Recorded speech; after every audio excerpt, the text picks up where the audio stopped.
السلام علیکم ورحمۃ اللہ وبرکاتہ۔ یہ مستحب عمل ہیں،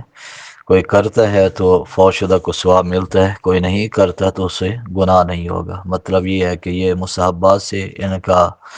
تعلق ہے، مستحب چیزیں ہیں، کیونکہ احادیث مبارکہ کے اندر ذکر کیا گیا فوت شدہ کے لیے استغفار کرنا، اس کے لیے صدقہ خیرات کرنا،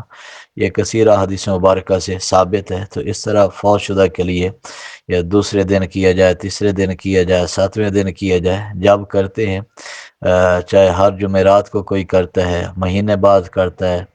سال بعد کرتا ہے، تو اس طرح جب بھی ان کے لیے سال ثواب کرے گا، اکیلے بیٹھ کے کرے، چند افراد کو بلا کے کرے، اس کے لیے بخشش کی دعا کرے، تو یہ بالکل درست اور جائز عمل ہے اور مستحب ہے،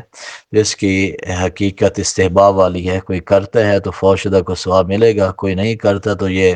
گناہ گار نہیں ہوگا کہ اس نے کیا نہیں ہے تو اس بنا پہ یہ گناہ گار ہوا، تو گناہ اس کو نہیں ملے گا۔ لیکن اگر کوئی کرتا ہے تو حدیث مبارکہ کی روح سے فوت شدہ جو مسلمان ہے تو مسلمان کو اس کا ثواب ملتا ہے۔ جیسے ایک یعنی کہ دوسرا عاص بن وائل تھا، وہ فوت و مشکات شریف کے اندر بھی حدیث پاک موجود ہے، تو اس کا بیٹا عمر نبی پاک صلی اللہ علیہ وسلم کی بارگاہ میں حاضر ہوا، تو یہ عرض کیا کہ وہ فوت ہونے لگا تھا، تو اس نے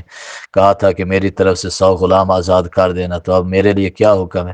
50 میں نے آزاد کرنے ہیں، 50 میرے بھائی نے آزاد کرنے ہیں۔